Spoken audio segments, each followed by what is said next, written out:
You're walking down the street. You see a strange-looking antique shop called Ageless Trinkets of Mr. Bright. You're curious, so you enter there. You take a look at all the weird stuff. Suddenly, an old folded parchment paper catches your attention. It's a world map, but something's off with it. Instead of showing the countries as you know them, it shows the locations of 4 mythical lost worlds and civilizations. Mr. Bright, the shop owner, comes next to you after realizing your shock. This map won't let you find these places or anything, but I can explain to you the legends behind them if you want, he says. Let me begin with Atlantis.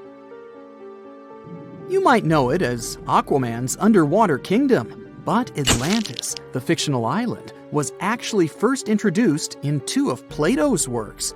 According to him, Atlantis was a highly advanced civilization that existed about 9,000 years before his own time, and its story had been passed down by poets, authors, and others.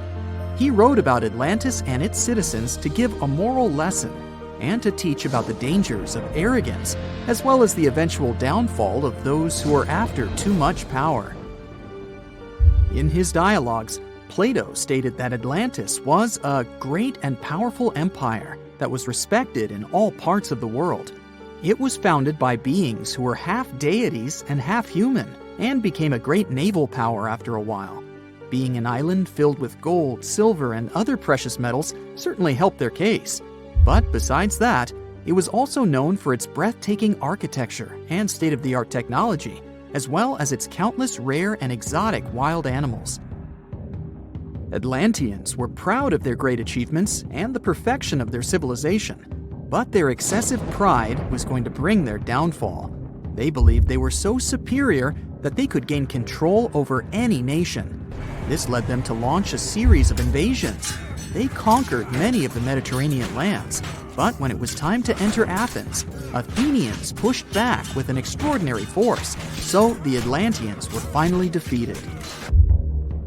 Plato stated that deities then got angry at Atlanteans because of how wicked, greedy, and immoral they became. So they punished them by sending earthquakes, which caused Atlantis to sink beneath the sea. Although the earliest written records of Atlantis were Plato's works, some people still believed his story to be based on truth and tried to identify the island of Atlantis with actual countries. Some people suggested it may have been located in the Mediterranean Sea, near the coast of Spain or Italy. Others thought it may have been located in the Caribbean, off the coast of Central or South America, but there was no solid evidence to support any of these claims. One theory, in particular, seemed more plausible than the others, though. Located in the Aegean Sea, the island of Santorini was the home of a highly advanced Minoan society. However, due to a huge volcanic eruption, it was destroyed about 3,600 years ago, causing the Minoan civilization to suddenly disappear. These similarities between the fictional Atlanteans and the historical Minoans made Santorini a good candidate for the speculations. Yet again, there were still major flaws with it, such as how the time when Plato said Atlantis was destroyed doesn't coincide with the time of Santorini's eruption. So Atlantis still continues to be regarded as nothing more than a popular legend in the scientific world. Now, let's move toward the northeast direction on the map, Mr. Bright says. According to Celtic Breton mythology, there once was a magnificent city called Ys, also known as Caris, that towered over Douarnenez Bay in France's Brittany region. It was the most wealthy city in the entire Atlantic. It was especially famous for its beautiful gardens and buildings, and its citizens were all living comfortably and happily there. Dahut, who was King Bradlon's daughter in Breton legends and literature, had a deep love for the sea. She begged her father to build a city at the edge of the sea, and that is how the city of Ys was established. Little did she know that she would be the one responsible for the destruction of her father's beloved gift.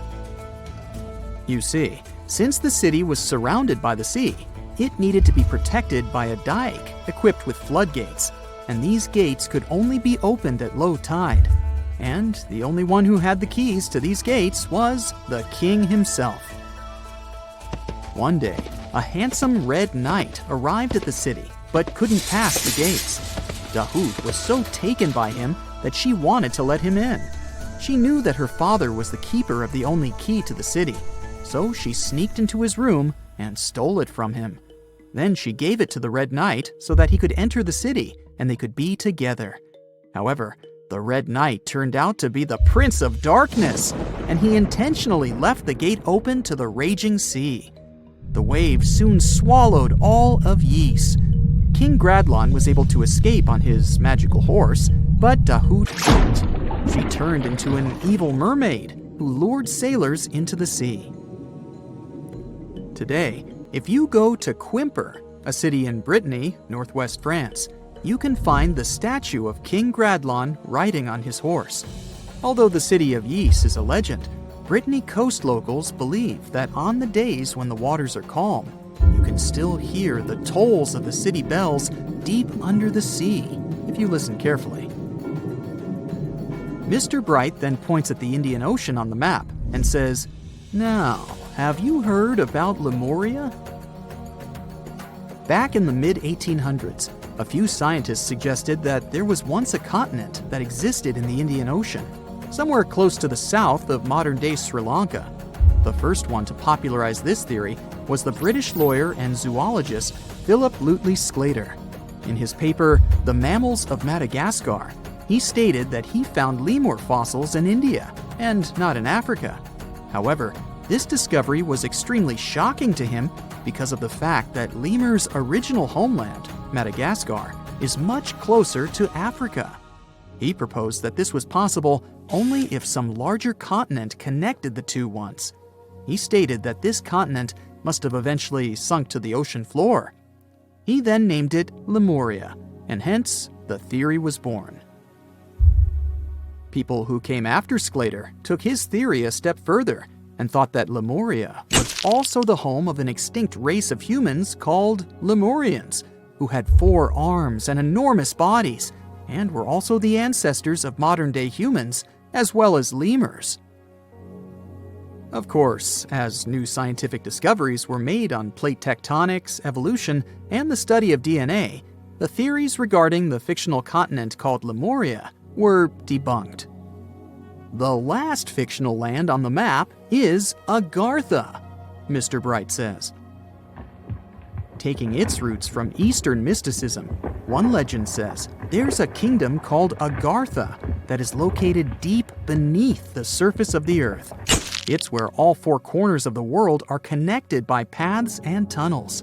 It is said that there's a secret entrance into Agartha hidden in the Gobi Desert, and it's built by Agarthans themselves using advanced technology that can't be detected by us, the surface folks. According to some beliefs, Agartha exists to counterbalance the energies of those who live above the surface. While we live in a state of rush and heightened emotions, this world beneath us is the total opposite.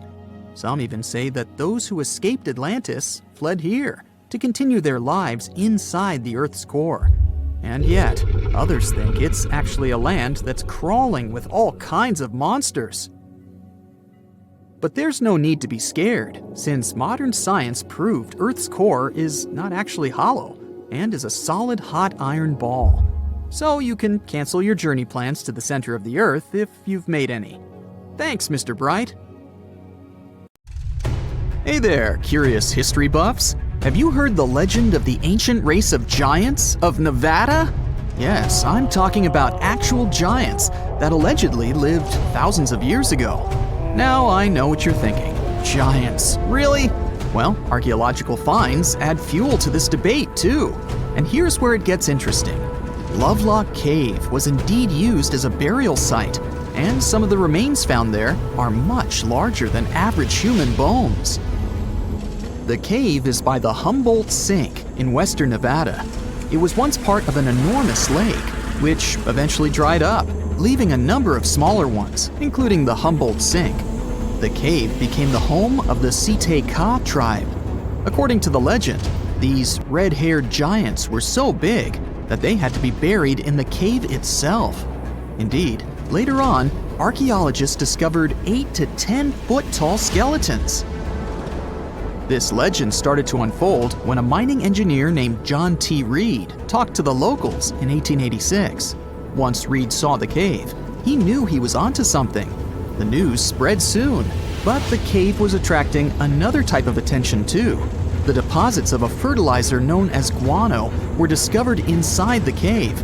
So a mining company began excavating the precious resource in 1911 and soon shipped more than 250 tons of the fertilizer to San Francisco. Unfortunately, some of the human remains and artifacts were neglected and lost in the mining process. This led to an official excavation in 1912 and 1924. After the top layer of guano had been mined, strange objects started to surface. Around the area, the earliest evidence of human habitation dates back about 4,000 years. The Lovelock culture lasted for some 3,000 years, and they left us with 10,000 stunning artifacts. The pits in the cave were like a series of time capsules hidden at different depths. Archaeologists determined the age of each pit by its depth. It turns out that many different groups used the cave for storage over a really long time, and the things they stored there give us a really cool glimpse into their cultures. It's like a giant ancient storage unit full of hidden treasures. What have the researchers found besides the giant bones, you might ask? Some other bodies were mummified using a method similar to the one applied by ancient Egyptians.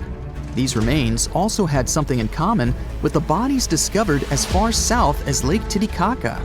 Both mummies had some red hair, yet there are scientists who believe this reddish hue is the result of the interaction with the environment in which the bodies stayed. So, while the story of the red-haired giants may be a wild and intriguing tale, not everyone is convinced. Some experts believe that the bones found in Lovelock Cave are simply the remains of prehistoric animals, like mammoths or sloths. But others insist that there's something more to the story.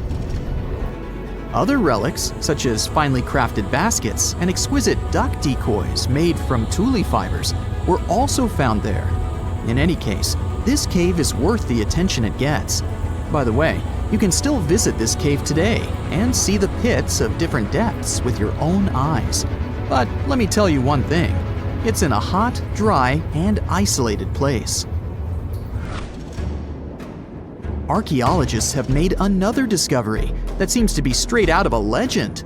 They think they found the palace of the one and only Odysseus, who was the legendary Greek king of Ithaca and the hero of Homer's epic poem. Move over, Indiana Jones. We've got some real-life adventure happening here from around 1300 BCE. Apparently, this is the only palace mentioned in Homer's epic poems that hasn't been found. The excavations have been made on the Ionian Islands, and the view from the ruins found on the island of Ithaca are exactly as described in the Odyssey, says the professor who led the excavation team. Known to the ancient Romans as Ulysses, the Greek hero took 10 years to return home to Ithaca after the fall of Troy. For many years, Homer's other epic, called the Iliad, which tells the story of the protracted siege of Troy by the Greeks, was regarded as a myth too.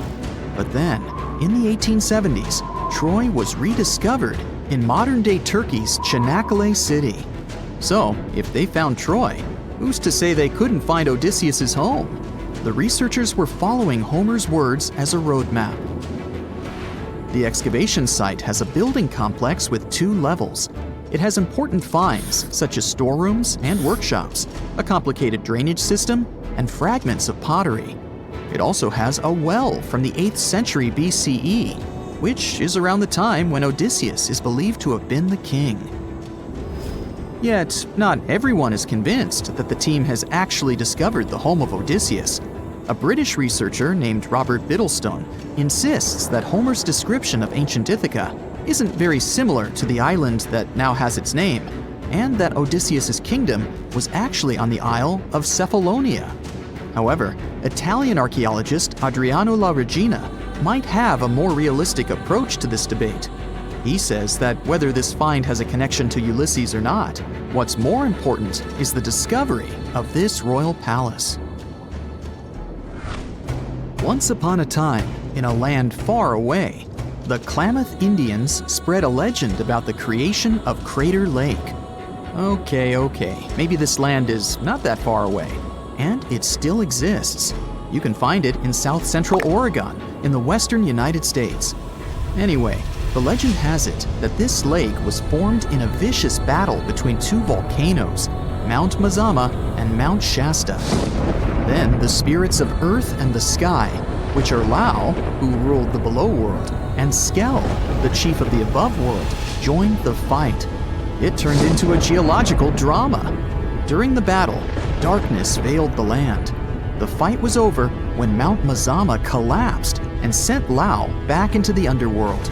Then the rain filled the pit and created a lake in the place where the mountain had once stood. Flash forward to our time. Scientists have discovered that Mount Mazama did erupt 7,700 years ago. Artifacts found in the area prove that the legend indeed contains some details about the explosion. The tale says that red-hot rocks were flying through the sky. This happened during the volcanic eruption that caused the mountain to collapse. This created the volcanic caldera, which later on got filled with water. What makes this legend came true story unusual is how long it has existed. According to researchers, these types of verbal stories lose their credibility within 600 to 700 years. That's why the legend about the creation of Crater Lake is so unique. So many generations, for hundreds of years, have been accurately passing down the information. This volcanic crater lake is now in a national park. It's famous for its deep blue color. The water in it is extremely clear. If you visit it today, the water you'll see won't be the same as for someone who will visit the place 250 years later. Because there are no rivers flowing into or out of the lake, the existing water evaporates and the lake gets filled again by rain and snowfall. Basically, every 250 years, the water is replaced. Plus, this lake is almost 2,000 feet deep, which makes it the deepest lake in the United States. Swimming is okay in the lake, but there's only one legal and safe trail to get to the shore. There are other activities, such as fishing and boat tours. Shared human experiences, such as birth, marriage, and aging, may explain why certain tales are shared globally. Similar struggles and obstacles faced by humans around the world generate similar themes in traditional stories about love, parenting, and mortality. So, do you have legends or tales you've heard of from your grandparents? Who knows? Maybe your ancestors too witnessed a cool historical event. Now, we wouldn't call this island mystical unless there were tales of giants living here. The island of Gozo in Malta is the backdrop of an ancient legend. Malta is an island country located in the Mediterranean Sea, just south of Europe. It's a very strategically located archipelago. Throughout history, it was ruled by many different societies, such as the Phoenicians, Greeks, Romans, and Carthaginians. One cold night, thousands of years ago, a farmer noticed the sky turn orange, then red, when he heard a loud thump. Although the ground seemed to be moving, this wasn't an earthquake. When he looked toward the woods, he saw a giant silhouette, taller than the trees. As he fearfully approached, he realized it was a woman, a giant woman. She introduced herself as Sansuna. Unlike the terrible giants of many tales, Sansuna didn't want to exterminate the human race. She was loving and caring. She told the farmer that she and her people could help protect their land from invaders. The locals were pretty interested in this offer. Since Malta is located in an important commercial route, it was constantly being invaded. The story says that Sansuna settled in Malta, and sooner rather than later, she was moving things around. And when I say things, I mean monoliths. Sansuna carried huge stones on her shoulder to build a magnificent temple called Gigantia, which means place of giants. She even did this while holding her half-giant, half-human kid on the other shoulder. Some say Sansuna lived exclusively on beans and honey. although others replace honey with water. The funniest bit here is that Malta is the 10th smallest country in the world, but it somehow managed to host giants. Hey, go figure. The temple looked like a giant game of Tetris, with some stones weighing as much as 20 elephants. Some of these monolithic rocks are so heavy, scholars guess it would take 50 men working together to lift just one stone. Now, as much as this is entertaining, humans never proved giants were real, so this story couldn't be true. There's a brief mention of a species of giants called the Nephilim in some ancient texts. The Nephilims would have been terrible giants that wreaked havoc on the earth and only survived until the Great Flood. But nobody ever found real proof of this species really existing on Earth, until this came along. The world of Maltese archaeology unearthed quite a few shocking things in the past years. One of them are known as the hypogeum skulls. Hypogeum is the Greek word for underground, and this incredible site was discovered in the first decade of the 20th century. Back then, Malta's National Museum director received an important phone call. Someone had accidentally dug some impressive bones and asked him to come check it out. The hypogeum looked like an underground city, filled with mazes and rooms that stretched along multiple floors. They were all made with similar limestones as the Maltese temples above ground.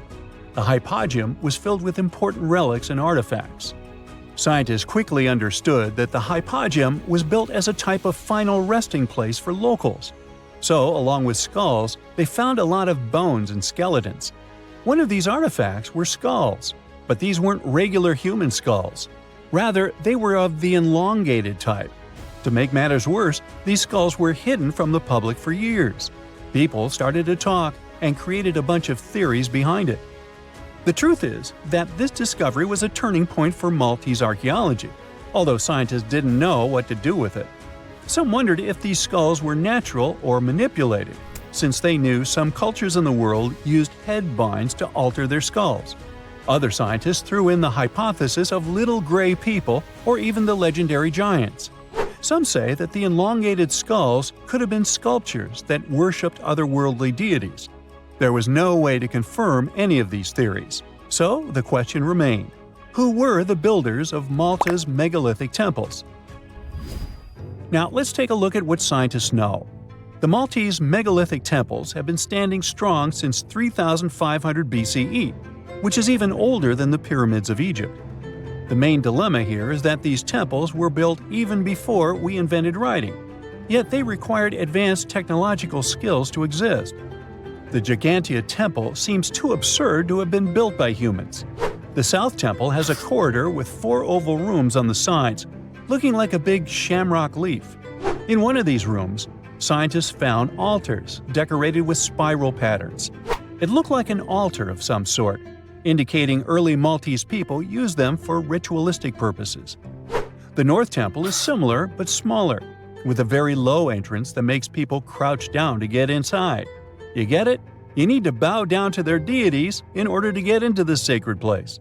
I mean, one can't help but wonder about the secret reasons these ancient builders had to build such a huge temple.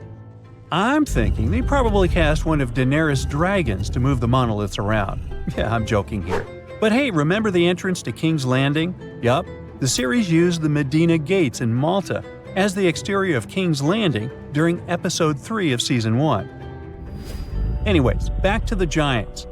The ritualistic theory of the whole thing won a few points when archaeologists uncovered these mysterious figures. They're popularly known as fat ladies. These tiny statues have round bodies and faces that show how much they enjoyed life. They kind of look like a miniature Sunsana, the giantess we talked about. Scientists believe these were statues that celebrated well-being and prosperity. It does prove that the people of the time had advanced craftsmanship skills, and they were pretty intentional with their constructions and art manifestations. One of these statues is known as the Sleeping Lady. This Neolithic piece of art depicts the figure of a large woman lying on her side sleeping. After studying it deeper, scientists guessed this statue was meant to represent the Great Reaper. It was found in the hypogeum, which we now know was a huge resting place. This specific statue is different from all the other fat ladies, starting with the hair and the embroidered skirt. Then there's this statue. This is supposed to represent an 8-foot-tall woman and the rim of her skirt. She was discovered in the most unusual of ways. A farmer was trying to plow his field, but he kept hitting large blocks of stone. All the way back in 1915, the farmer called Malta's National Museum director and asked him to come check it out. Some think this is all the proof you need to confirm that Sansana was real. Others aren't all that sure. But that's not all. The place where this giant statue was buried revealed one of Malta's most impressive archaeological sites, the Tarsian Temples. The temples were made from limestone blocks. Some are 20 feet tall and weigh around 20 tons. Zamet, the museum director, kept digging and discovered multiple sites made of megalithic stones. All of them supposedly built by Stone Age farmers, all stranded on a remote island in the Mediterranean Sea thousands of years ago. It just doesn't make sense. I mean, look at these temples in Manidra. This is probably the world's earliest calendar. On the equinoxes, the sun passes directly through the main doorway, straight down the central axis. On the solstices, there are two superb variations. During the summer solstice, the rays fall on the edge of the megalith to the left of the doorway, and during the winter, the rays fall to the right side of the doorway. It's astronomical precision at its finest. And what about the structures in the Hall Tarsian that we've already talked about? This complex is the oldest one in all of Malta. It was built with the purpose of doing animal offerings to deities. Scientists confirmed this by unearthing numerous animal bones buried in the soil. They also found a great collection of spirals, indicating that the locals also used this temple for ritualistic purposes. Overall, there are 7 megalithic temples in Malta, each more impressive than the other. Scholars keep on digging to see if they can uncover the truth, much like researchers do with the pyramids of Egypt, the lost Mayan cities in the Americas, and other sites. You know, scientists make discoveries that change the world, but even they can face mysteries. Here are 10 things that have baffled scientists. Imagine that you constantly hear a low-frequency hum, and no one can trace its source. Roughly 4% of the world's population hears the hum. It's a geography-free sound. I mean, people all around the world hear it, so the name varies from Taos hum to Auckland hum, depending on the region where it gets generated. The sound is just on the threshold of human hearing. People hear it less when they're outside, and it gets louder indoors, especially at night. What's even scarier is that you cannot unhear it once you've heard it. Some folks say it started in London around the time of Charles Dickens, who wrote A Christmas Carol, and the low-frequency sound actually comes from the humbug. Or not. Actually, the earliest cases were recorded in Bristol, UK, dating back to the mid-1970s. Scientists have various theories about where the hum comes from and why only some people can hear it, yet they don't have a clear answer. It could occur when ocean waves move along the ocean floor. They shake the Earth when they collide with continental shelves. Or this might be happening because of volcanic eruptions and earthquakes. Oh, and how about ultra-low frequency radio signals used to communicate with submarines or even 5G? Upsweep is another type of unidentified sound. It was discovered in 1991 in the Pacific Ocean. The sound is high enough to be recorded throughout the ocean. Scientists theorize that the sound could be related to underwater volcanic activity. Interestingly, the volume of the sound has been diminishing compared to its volume when it was first discovered, yet it still can be detected. Plus, it's seasonal. It reaches its highest volume in spring and fall. Is it related to seasonal changes? No one really knows for sure. The next mysterious thing is a cone-shaped monument found in the Sea of Galilee in Israel. This monument was discovered accidentally by sonar scanning in 2003, but the findings were published only in 2013. The monument weighs 60,000 tons. It was once submerged by rising waters. Archaeologists say the monument is enigmatic because they can't figure out where it's from. They don't know what it's connected to or its function. So this big and unusual thing remains a mystery. Now let's move to Gobekli Tepe, Turkey. This place offers you one of the most archaeologically significant sites in the world. Why is it important? Well, it has massive carved stones about 11,000 years old. To put it in perspective, they're 6,000 years older than Stonehenge.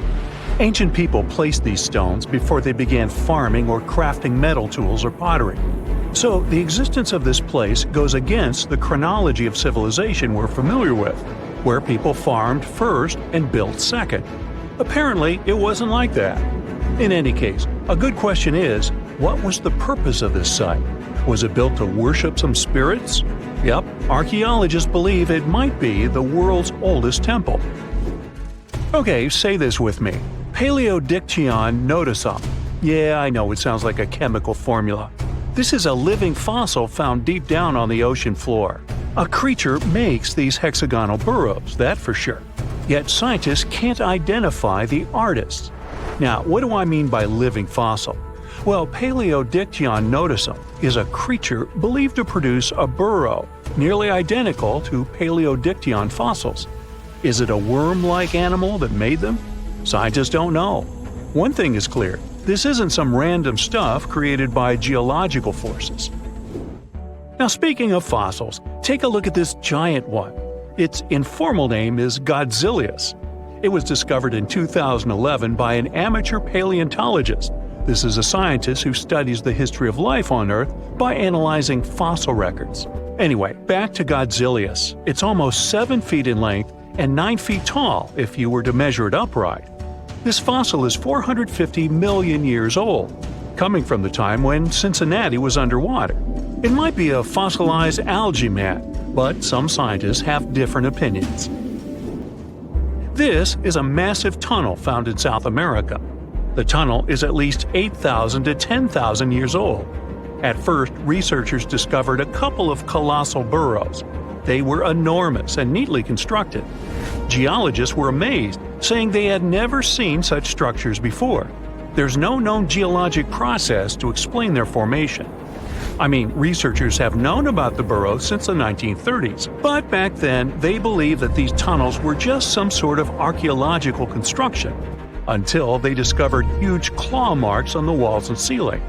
They reasoned that some extinct species could be the ones to have left these marks. Many geologists strongly believe they found the burrows of giant ground sloths and armadillos. The structure is the largest known burrow from the Paleolithic age in the Amazon. Yet experts have many questions. How come such a deliberate-looking structure could form naturally? A researcher then discovered another strange cave. This one was hundreds of miles away from the massive tunnel. Fast forward, there are now more than 1,500 burrows from the Paleolithic age found in Brazil. What's even more interesting is that some of these caves are connected to tunnels that sometimes lead to chambers. I'll continue with a natural phenomenon. What if I told you that every year, especially in October, fireballs appear on the Mekong River in Thailand? According to legends, Naga fireballs are a call for Buddha to return to Earth, and river serpents are the ones making these calls. Well, that's a myth, but what does science say about it? Is it related to a flammable gas? There are no clear answers yet. These fireballs appear to rise from the water. They can go as high as almost 990 feet. They're like fireworks, disappearing rapidly. They typically glow with a reddish or orange color. I'll mention some legends too, because why not? They're thrilling. And it would be a shame not to include the one about the lost city of Atlantis. As you may know, the legend says that Atlantis submerged into the ocean around 11,000 years ago. Since then, not just scientists, but also treasure hunters and philosophers have been searching for the lost world. Could Bimini Road be a trace? In 1968, a diver found strange stones off the coast of North Bimini Island in the Bahamas. The stones look human-made. It's like they were evenly spaced out and laid in an orderly row. It baffled scientists, but not for long. Carbon dating analysis of the blocks revealed that geological forces created the road naturally. There weren't any tool marks or signs indicating that the blocks had been stacked or something. The research is continuing, but yeah, scientists generally believe that the rocks were created by erosion. Well, I guess the time of Atlantis hasn't come yet. Okay, picture this. You're wandering on the beach, and you see dozens of octopuses walking past.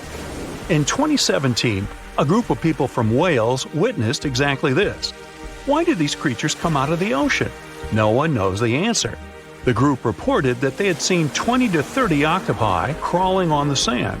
The people looked for some signs of injury, but found nothing. They said that they had carried the animals back to the ocean. Interestingly, these creatures kept crawling onto the shore when people were asleep. Experts say that it's hard to be sure of the reason that pushed the animals to the beach without conducting a physical examination. They're still speculating about the reason behind this unusual and rare occurrence. Could it be overcrowding? Furthermore, the octopi were well armed.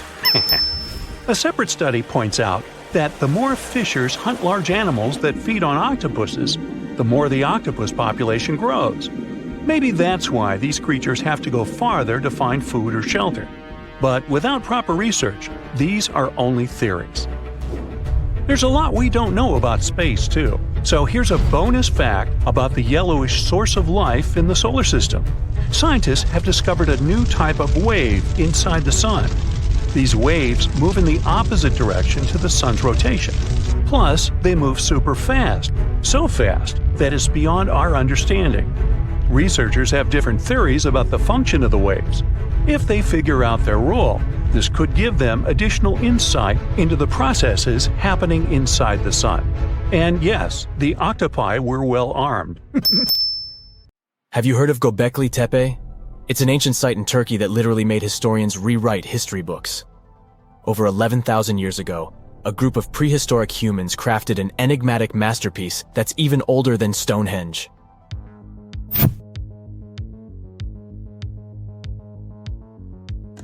Before its discovery, archaeologists believed that people didn't know about iron and weren't good at making pottery. They were sure that settled life only emerged with the need for agriculture. But Gobekli Tepe changed this belief.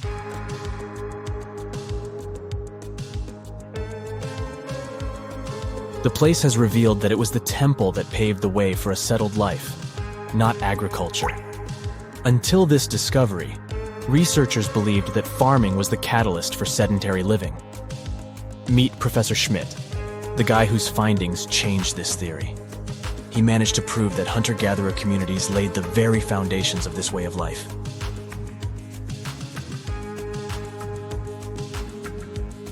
Back in the 1960s, other archaeologists visited the area, but they totally missed the mark.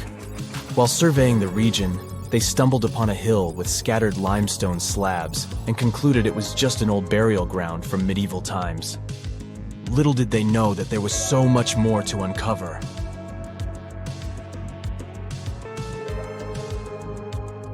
In 1994, Schmidt embarked on his own survey of prehistoric sites in the area. Surprise! He instantly realized he had discovered something truly extraordinary. Unlike the nearby flat and barren plateaus, Gobekli Tepe had a gently rounded top, rising 50 feet above the surrounding landscape. Funny enough, the translation of this place's name is Potbelly Hill. Schmidt was sure only humans could have made something like this.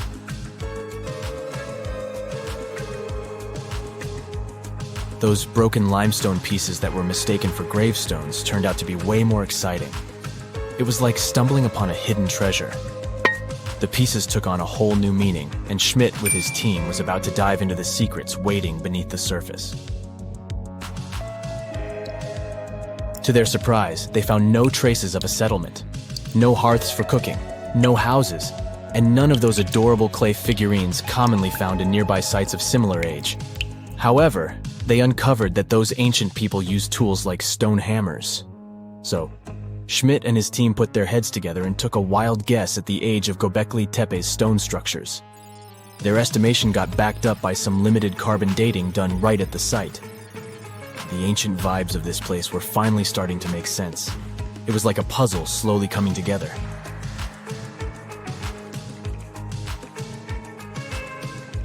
You may think that back then, people didn't have special tools to create something as cool as Gobekli Tepe. Not true. Turns out, these prehistoric folks used flint tools instead of fancy metal chisels. They were also skilled at chipping away softer limestone and crafting pillars right on the spot. Afterward, They carried the pillars a short distance to the summit and placed them upright. Once the stone rings were complete, they covered them with layers of dirt. Over time, they added new rings, and voila, you've got a cool hill to impress people in the future.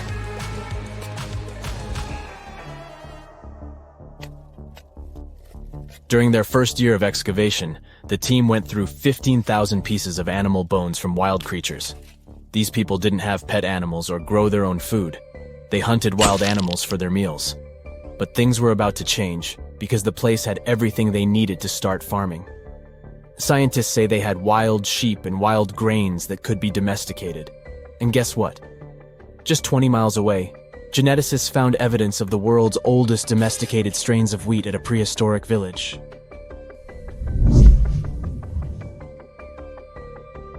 These amazing findings have completely changed how we view civilization. In the past, experts believed that people needed to learn how to farm and settle in one place before they could build temples and develop complex societies. But guess what? Schmidt's research flips that idea on its head. He claims that the incredible effort put into constructing these astonishing structures actually set the stage for the development of advanced societies. It means that societal and cultural changes happened before agriculture. Schmidt has this fascinating hypothesis about Gobekli Tepe. He thinks it could have been a special burial site where people left their loved ones. And here's the twist. The burial site was adorned with fancy statues and symbols representing deities from the spiritual realm. The idea that Gobekli Tepe could have served as a sacred place adds another layer of complexity to the whole story. While the site's true purpose may remain elusive, Schmidt's insights invite us to consider the profound interplay between life and the afterlife, and the deep reverence ancient hunter-gatherer societies may have had for their departed ancestors. Now let's talk about the stars of the show, the mesmerizing T-shaped columns that dominate Gobekli Tepe. These mysterious structures range from 10 to 20 feet tall and most likely represent stylized human figures. But one figure stands out from the rest, the three-dimensional lion relief. This depiction really fires up our imagination. Why? Because it hints at the possibility that lions roamed Anatolia during the Neolithic period.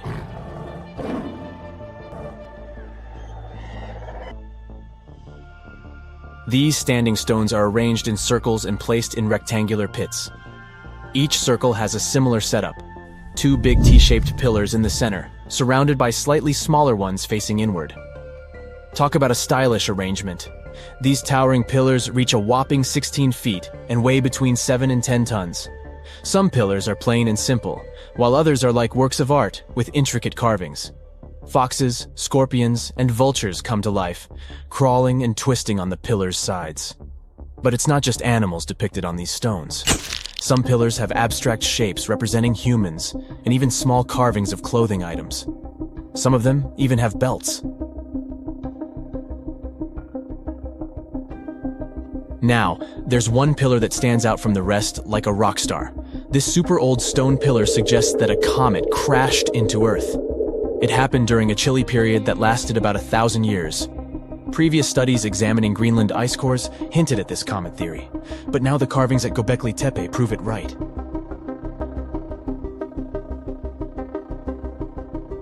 The carvings on the pillars are like a historical comic strip. They even show a headless human figure. Researchers fed the images into a computer and discovered their connections to constellations, indicating that this temple might have been an ancient observatory. It's like our ancestors were trying to document this cataclysmic event in their own unique way. Archaeologists have been excavating and researching Gobekli Tepe since the mid-1990s, peeling back layers of history and providing us with a deeper understanding of the intricate relationship between various elements. They have no plans to stop the whole process for another 150 years. Who knows what else they'll find?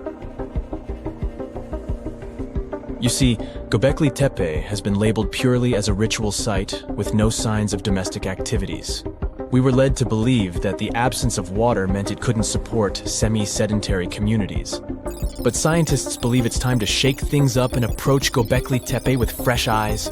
It's time to question what we believed before and use new evidence and different ways of thinking. Like, there might have been a group of people living in the area who didn't stay in one place all the time. They moved around a bit but still had their own civilization, living in the area semi-sedentarily. Gobekli Tepe is not just home to a single temple, but an astounding collection of over 20 ancient structures. As archaeologists delve into the depths of this wonder, they are unraveling its unique layout, featuring two prominent focal points at the heart of each establishment, complemented by smaller structures and dividing walls. What's even crazier is that in this area, there are over 200 obelisks, which are narrow tapering monuments.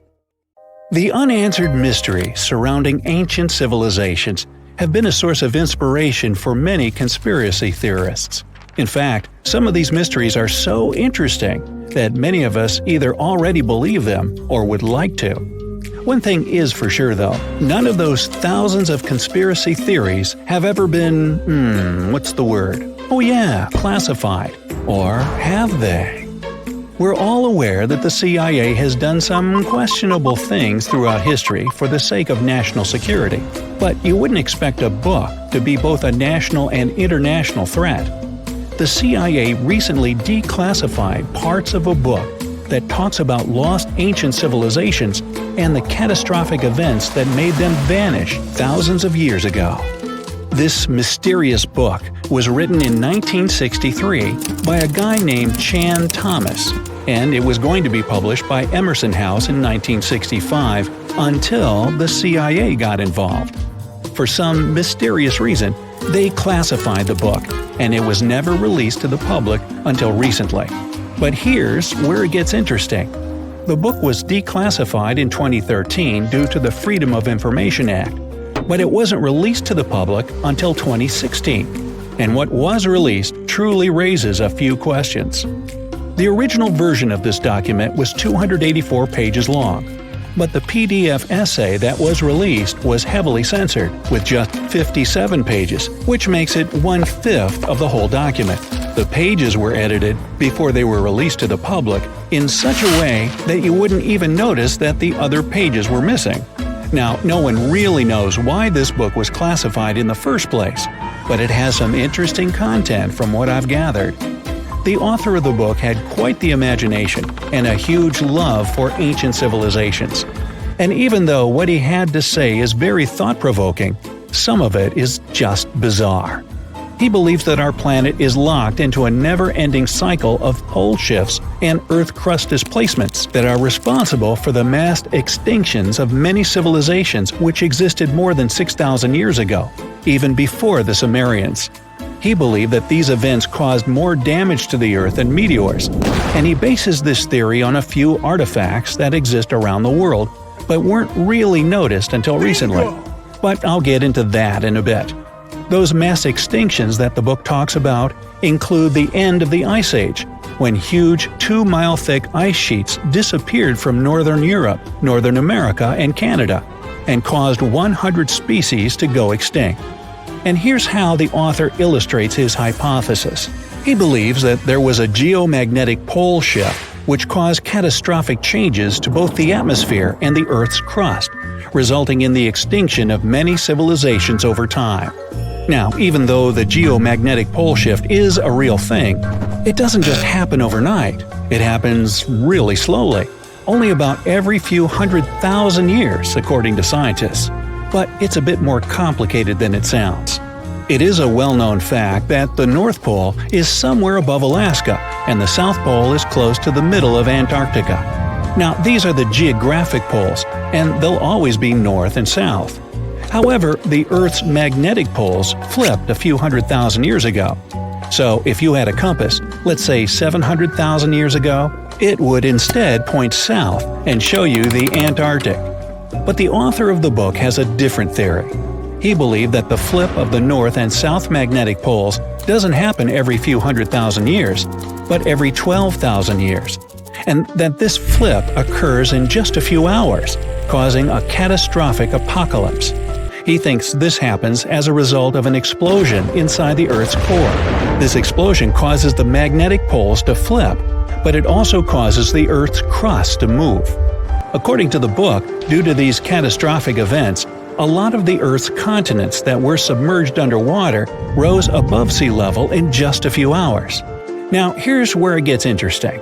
The author also states that the Peruvian Andes were beneath the ocean before the last pole shift. And even though it seems far-fetched, since the Andes are approximately 22,000 feet above sea level, there was evidence to support that claim in the late 80s.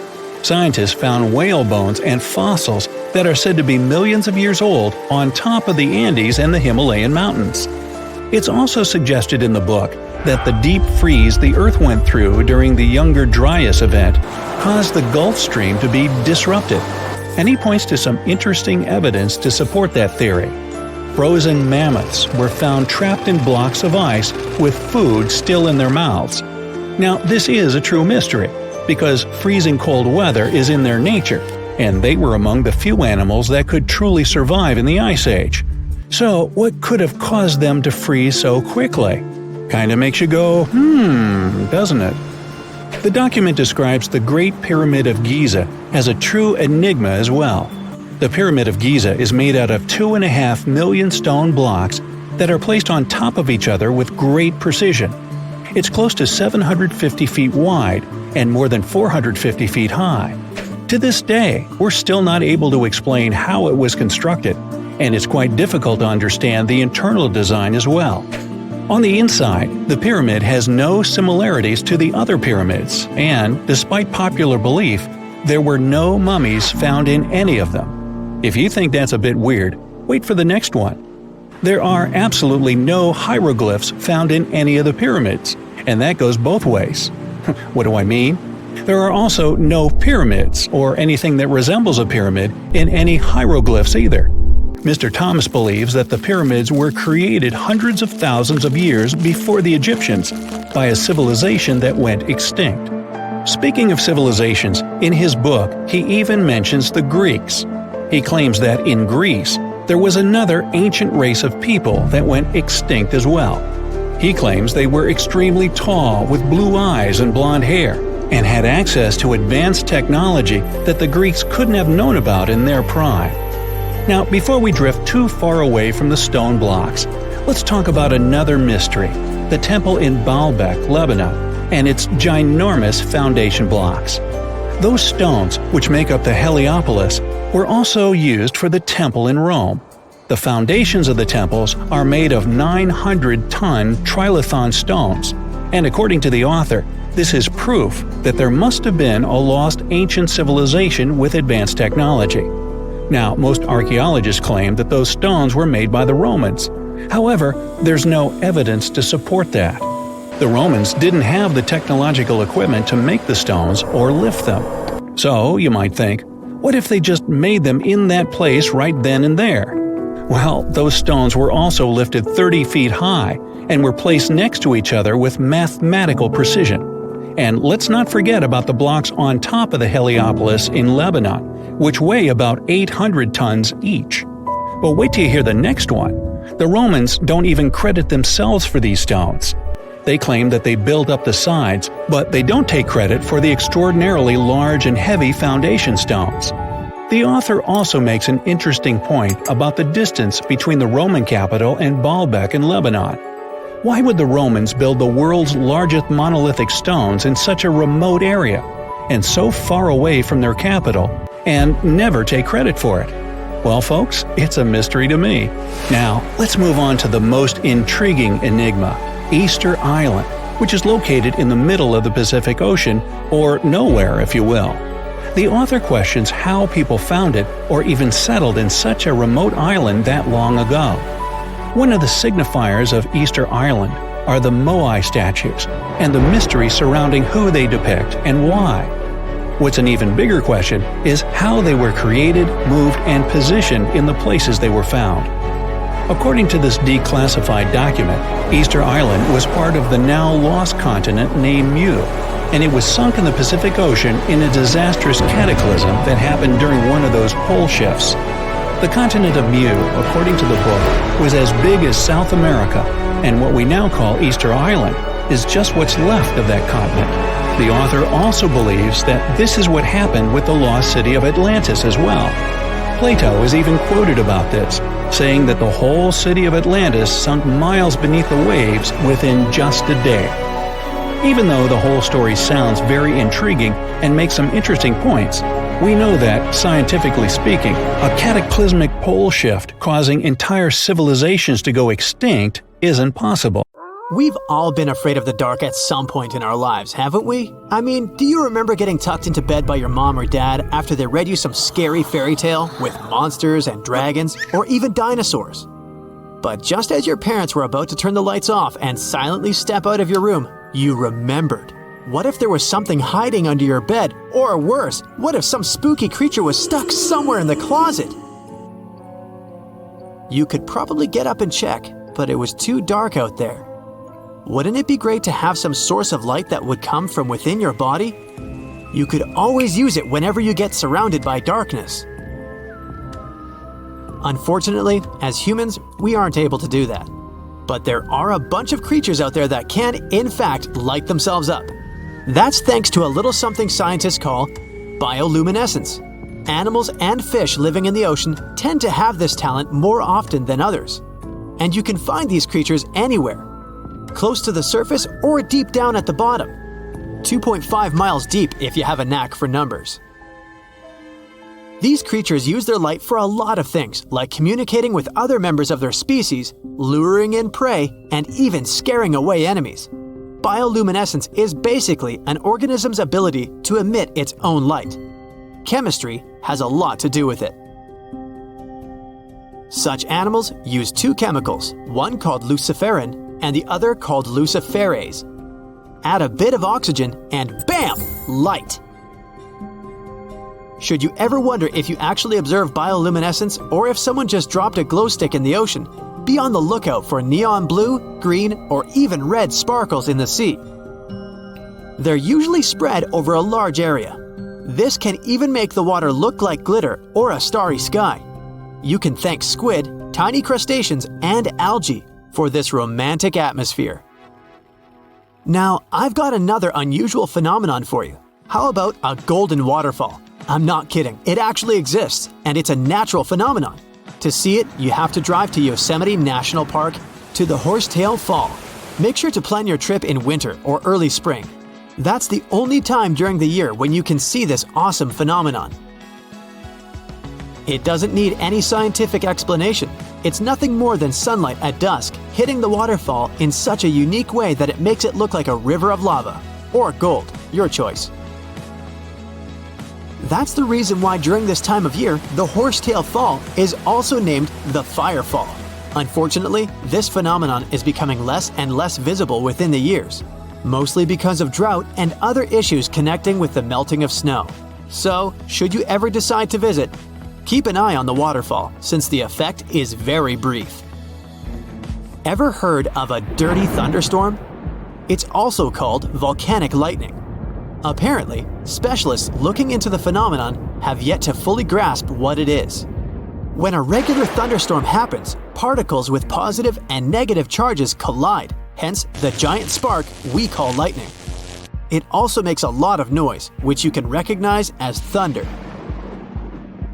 But when a volcano is erupting, some of the volcanic ash particles get electrically charged, and while getting projected into the air with a huge force, they collide and cause electrical discharges. This whole process makes it look like there's lightning coming from the volcano itself. Imagine all that ash, gas, and smoke coming from the crater, and then add some electricity to the mix. It'll make the whole picture look really bizarre. No wonder this phenomenon is called the dirty thunderstorm. Now, how about clouds that look like waves? Those are called asperitas clouds, and they're actually quite close to the ground, unlike your regular day-to-day clouds. The name comes from the word aspero, which in Latin translates to rough or uneven. On rare occasion, you may spot such clouds when the weather is calm, but they're mostly associated with thunderstorms. These clouds appear during unstable atmospheric conditions, and surprisingly, they don't produce rain. Even though they do resemble dark storm-like clouds, they also create random patterns, tricking your eyes into thinking you're looking at the surface of the sea from under the water. Another impressive kind of cloud is called mammatus clouds. What makes them so special is a series of bulges emerging from the base of each cloud. One such cloud enters a level in the atmosphere where the wind direction changes. You can see these wave-like patterns in the sky. Australia is the place for you if you like surfing, but not all the waves you can catch there are made of water. Near a town called Hayden, there's a mysterious wave made out of rocks. This granite formation supposedly dates back to 2.63 billion years ago. That's way before dinosaurs started hanging around the planet. Standing at 49 feet high and 360 feet long, the wave was formed as a result of two processes: weathering and erosion. There's softer sediment at the base of the wave rock, which was chemically weathered by groundwater. Winds and rain did the rest of the job, causing the erosion of the rest of the formation. Its red, yellow, and gray stripes are made of iron hydroxide, carbonates, and other chemical compounds that were washed down by the rain. You've made it to Australia, so stick around a bit more. There's one more location here that seems unreal. You'll need to fly over this one, however, if you want the best picture. In the western part of the country, surrounded by green woodlands, there's a series of lakes. They're all a staggering shade of bright pink. Out of them all, the most famous is Lake Hillier, a 2,000-foot-long reservoir. It's surrounded by both sand and a forest of eucalyptus trees. This makes the cartoon-like hue of the lake stand out even more. One of the many theories explaining the color of these mysterious lakes is connected with algae. These algae appear to gather high levels of a substance called beta-carotene, which has a red-orange pigment in it. Another explanation involves haloarchaea. Those are microorganisms that sometimes look red. Even if you don't enjoy flying, the lakes are great for taking a swim. They're not toxic, even though they have loads of salt in them. This means you'll be able to stay afloat easily, and the water won't damage your swimsuit. During winter up north in Canada, a bizarre phenomenon happens at Lake Abraham in Alberta. Underneath the frozen surface, you can spot some weird objects that look like frozen jellyfish. It's definitely not the case, as these creepy formations are just frozen methane bubbles. Those are pockets of gas that were trapped underwater and got stuck there after the lake had frozen. They appear when leaves and grass fall into the water and bacteria digest them. This process transforms them into methane. This phenomenon is as beautiful and strange as it is dangerous. The pockets of methane can easily become highly flammable. When the temperatures rise during the spring, the ice melts and these bubbles start popping and fizzing. It's a spectacular sight to observe. Picture a lake filled with soda. Remember not to bring any source of fire. It can be very dangerous for visitors. You can check out these types of lakes all across Canada's Banff National Park. Nature often tends to make its own music. Just listen to the sound of crickets at night, or the soothing noise of a waterfall. But in Bucks County, Pennsylvania, there's a strange geological phenomenon which takes nature soundtracks to a completely different level. These are called the ringing rocks, and scientists still can't explain their unusual behavior. If you strike these rocks with a heavy object, like a hammer or another rock, the stones will make a ringing sound, as if they were hollow, but they're not. What makes the ringing rocks even more bizarre, apart from the mysterious sound they make, is that no animal wants to hang around there. Even though the rocks are surrounded by a thick forest, scientists haven't managed to trace any animal activity in the area yet. Even more striking is the fact that despite all the trees around the rocks, you won't find any leaves lying on the boulders. What makes these rocks so unappealing for both animals and vegetation is still up for debate. Imagine you are walking to your car in the morning, but there is a problem. Your vehicle is not sitting neatly by the side of the road. Its rear end is sticking out of a gaping hole. This is what happened to a Queens resident, New York, back in 2020. A sinkhole had swallowed his SUV overnight. Events like this are nothing out of the ordinary in many parts of the globe. But sometimes, sinkholes can hide unspoken beauty inside them. In East Asia, a recent find stunned the scientific community. Cave explorers came across a colossal sinkhole that concealed an ancient forest. It is located in a province, Guangxi Zhuang, close to the north of Vietnam, the Lê County, where researchers discovered the hidden forest is already famous worldwide for sinkholes. This one brings the number to 30. They are scattered over an area the size of 3 Gibraltars. This is just a tenth of the total number of sinkholes in the whole country. The name Tiankeng for these large holes in Earth's surface translates as sky holes or heavenly pits. The dimensions of the new sinkhole are impressive. It is over 1,000 feet long, and it's pretty deep too. You could fit the Great Pyramid of Giza 1.5 times inside it. The sinkhole's total volume matches that of 2,000 Olympic swimming pools. The exploration team had to hike for hours to reach the bottom. It was all worth it in the end. They discovered a pristine underground forest that had no trace of human activity. Scientists estimate that the plants date back to the time of the dinosaurs. The foliage reached to the explorers' shoulders. Some trees were 2 times taller than the Hollywood sign.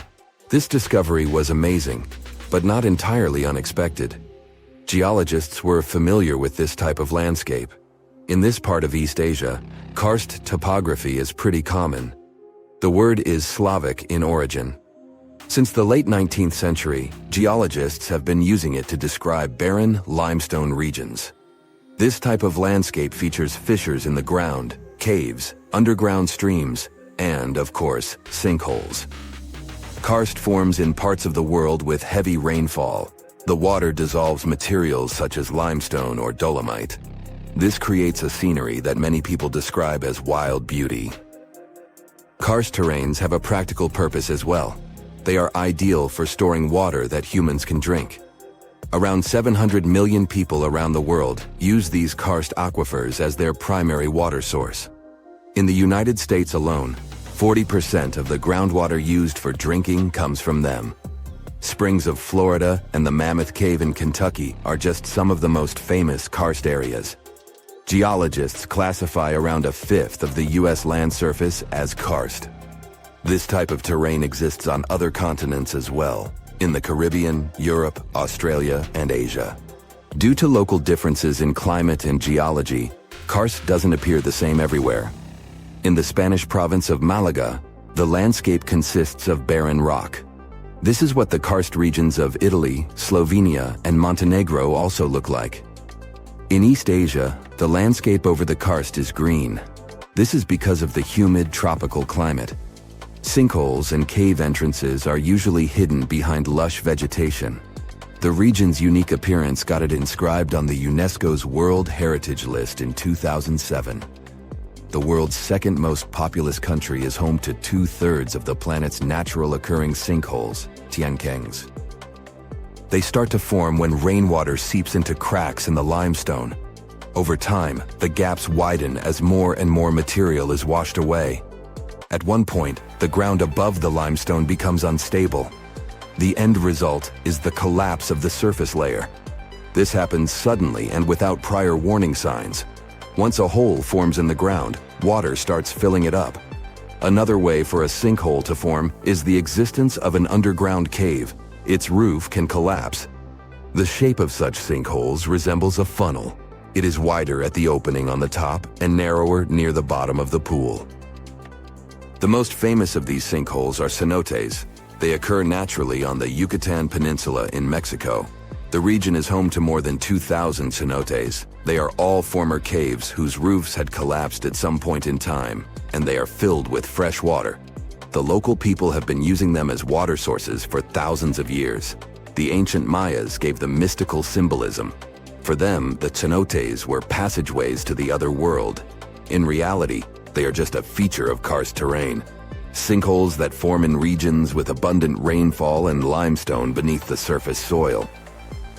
The depth of a sinkhole can vary significantly. The smallest are barely 3 feet deep. When it fills up with water, it turns into a pond. A large lake can form in the place of a large sinkhole. One example is the Red Lake in Croatia. The most impressive thing about it are the steep cliffs that rise above the lake. They are nearly 800 feet tall. The world's biggest and deepest sinkhole, Xiaoshai Tiankeng, lies in the vicinity of the Yangtze River. The outside world discovered it only in 1994. The hole is so deep that you could stack up 7 statues of liberty inside it. During the rainy season, a waterfall cascades from the pit's mouth into a cave system at the bottom. But not all sinkholes fill up with water. This was the case with the newly discovered giant sinkhole in Asia. It developed its own ecosystem. The high humidity and low temperature inside it were perfect for plant life to thrive. The very bottom of the hole is connected to an underground water flow. Scientists discovered 72 species of rare wild plants in the area. They are in danger of disappearing on the surface. But inside the sinkhole, they have found the perfect conditions for growth. The enormous opening in the ground is essentially a wildlife refuge. This was confirmed in 2021. That's when biologists discovered 2 species in the Yunnan province that they previously thought had gone extinct. Who knows what other animal and plant species are still hiding in there? Exploring these underground cave systems can be quite dangerous. They are often home to venomous snakes and mosquitoes. Even descending into a sinkhole is perilous. The cliffs are steep and stones are often very sharp. That's why the exploration of sinkholes in Asia is going slower than research would like. The sinkholes I've mentioned so far have all formed naturally. Erosion is the main process behind their creation. But the ground can also open because of human activity. Everything from a construction site to a leaking sewer pipe can cause the earth to give way. Sinkholes in urban areas pose a risk to infrastructure. One of the most famous examples of this happened in Japan in 2016. A busy street in downtown Fukuoka collapsed near the main train station. The sinkhole severed power lines and pipes that lay underground. Luckily, no one was injured. The diligent Japanese engineers repaired the damaged road section in just 48 hours. The biggest issue with sinkholes is that you never know when and where they are going to open. The best tool that geologists have for detecting underground cavities is ground-penetrating radar, GPR. It resembles a land mower. The operator goes up and down a troubled area to scan the ground underneath. The radar sends out impulses that detect any contrast between different materials. It feeds back this info in the form of a 2D or a 3D image. Once engineers detect a potential sinkhole, they use different techniques to stabilize the ground above it. The simplest method is called grouting. It involves filling the hole so it won't collapse. The most common materials are polyurethane foam and cement. The alternative is to lift a structure above the sinkhole. This technique is called underpinning. Workers drive steel rods into the load-bearing deeper layer of soil. This is the same construction method engineers use to erect stilt houses above the waterline. A piece of whale rib has recently been found in a North Carolina mine. Not a big deal, some might think. Hey, why can't a whale be a miner, right? But this fragment offers scientists a unique glimpse at the interactions between prehistoric sharks and whales from around 3 to 4 million years ago. The thing is, 3 tooth marks embellish the rib. That means that the whale was once badly bitten by an animal with a super powerful jaw. Judging by the spacing between the tooth marks, and it reaches almost 2.5 inches. This animal could be a mega-toothed shark. I'm talking about the megalodon. Or it could be a different shark species which was around at that time. The curvature of the shark's jaw shows that the animal was relatively small, between 13 and 20 feet long. Yeah, small. As for the whale, it seems to be the ancestor of a great blue or humpback whale. Researchers are amazed. You don't usually expect to find evidence of animal interaction and behavior preserved in the fossil record. After examining the sample carefully, they concluded that the shark must have gone away with a mouthful, but the whale had survived because most of the fossil fragment is covered with what is known as woven bone. It quickly forms in response to localized infection. Such bone isn't particularly strong, and later the body remodels it into compact bone tissue. But it takes time. The presence of this bone means that the healing was incomplete and the whale passed away 2 to 6 weeks after the unfortunate encounter. On the other hand, its demise could have been unrelated to the infection and injury. Only a handful of fossils show such kinds of interactions between ancient animals. You can often find bite marks on fossils indicating where the animal passed away and its carcass was scavenged. But this fossil is one of a few examples that not only show a wound inflicted by another animal, but also demonstrate that the prey survived. All fossils are exciting for paleontologists. Yes, they need to get out more. But some might look terrifying to regular people. For example, look at this picture of tentacle arms and octagonal-shaped heads. When it first appeared in mass media, internet users claimed that it was some ancient organism that had come from space. Others thought the story was fake. But in fact, both the picture and the fossil are real. The fossil is known as a mortality plate, a fossilized representation of a mass extinction event of one or several species. The fossil actually contains more than a dozen specimens of a type of marine organism called a crinoid. Despite their looks, crinoids were not plants but marine animals.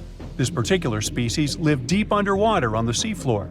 Crinoids were related to starfish, sea urchins, and brittle stars. These creatures could attach themselves to the seafloor with stalks made up of flexible porous discs connected by soft tissue. The stalks were hollow, and that's where the animal's nervous system was located. Crinoids absorbed oxygen through thin-walled tube feet. The creatures usually reached the length of more than 8 inches and had 5 arms lined with leathery-looking tentacle-like structures. They fed on plankton and sloughed off organic material. Now, even though these fossil finds seem to be super exciting, few creatures in the fossil record confuse scientists as much as the Tully monster. This curious sea creature sported a toothy, trunk-like snout and eyes splayed out on a rigid rod. But the most bizarre thing? It has been impossible to classify. Researchers have been considering a variety of organisms, for example, segmented worms, swimming slugs, and primitive eel-like creatures, since the monster was discovered in 1966. Recently, they have even tried to connect it to some species of jawless fish with a backbone-like structure. A team of scientists from Japan has used high-resolution laser scanners to examine the anatomy of Tully monster fossils in 3D. They concluded that the enigmatic fossil might be an invertebrate after all, and still, the true identity of the creature remains elusive. In the 1950s, amateur fossil hunter Francis Tully found a ghostly imprint of a torpedo-shaped organism with a huge tail fin in the Mazon Creek fossil beds in Illinois. Tully had never seen anything similar to the torpedo structure. He took his find to Chicago's Field Museum of Natural History. Paleontologists working there were baffled as well. Since then, scientists haven't been able to determine where the creature fits on the phylogenetic family tree, or where they should spend Thanksgiving. In 1741, an explorer and captain named Vitus Johansen Bering led an expedition to map the coast of Alaska. The ship he was on got shipwrecked on what later became known as Bering Island, and they got hungry. Half the crew survived thanks to the discovery of an extremely large sea cow. With the meat of these animals nourishing them, the sailors managed to build a small ship from the wreckage and return home. On their way back, a scientist who was among them spent his time documenting the animals and plants they had found. The sea cow was particularly interesting because without it, the crew wouldn't have survived. These animals were more than 26 feet long and weighed around 10 tons. All sea cows are members of the order Sirenia, marine mammals more closely related to elephants than cows. The scientists described them as having black skin, a small head, and stubby forelimbs. Those sea cows floated on the water's surface, munching on kelp. After the information about these animals became widespread, sea otter fur trading expeditions made use of that convenient depot en route. Sea cows were docile and could be easily hunted.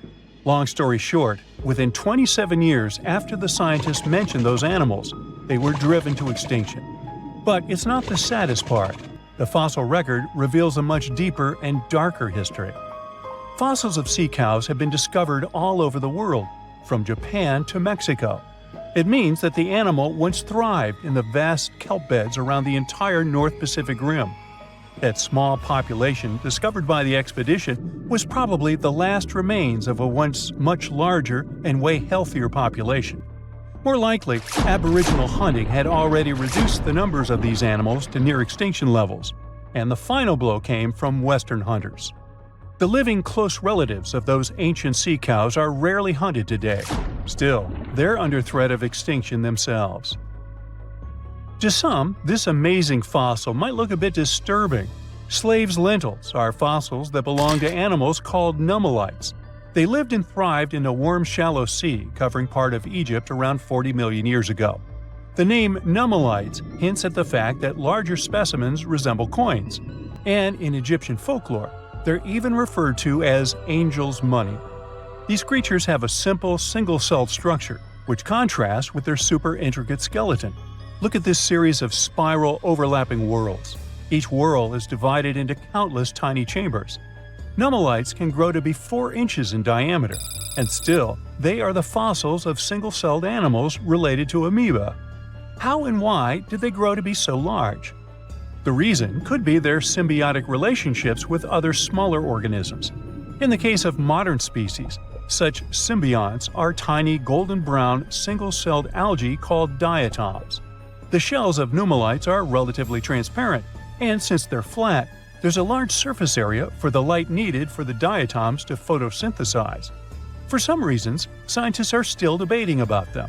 The presence of plant symbionts and animals dwelling in the sea encourages the growth of a calcareous skeleton in hosts. So, the gigantic size of the Nummulites in Egypt could be due to their close relationship with symbiotic diatoms. Does that make sense? Fun fact: a species of Nummulites evolve very fast, and their fossils change from one layer of sediments to the next. So the limestone used for the pyramids of Giza are so packed with such fossils that it's known as Nummulite limestone. This limestone also contains 2 kinds of Nummulites, the smaller slaves' lentils and the larger angel's money. But those are not different species, but rather different stages in the life cycle of a single species. 47-year-old Kenny Veach told his family he was going hiking for 2 days. His destination? The Mojave Desert. The man wanted to revisit a cave he had discovered during one of his previous hikes. But that was the last time anyone had seen Kenny Veach. A helicopter and over 30 search and rescue teams came back empty. The hiker was nowhere to be found. Was the mysterious M Cave behind his disappearance? The oddest thing about Kenny's case is the fact that he was a seasoned hiker. He often went on solo trips to explore deserts in California and Nevada. The man was an ultralight hiker. That meant he brought only the most basic of supplies: water, food, and a tent. That's all. But this was enough for several days of camping in the desert. Kenny would rarely bring a GPS device with him. He didn't even bother to pack a compass or a map. Some would call him reckless, but he managed to get back home every single time. Kenny wasn't shy either. He had a YouTube channel where he regularly posted his adventures. He named his channel Snakebit McGee because he picked up snakes wherever he went. But Kenny also had another habit. He went into every cave he found in the desert. Now, he didn't post many videos.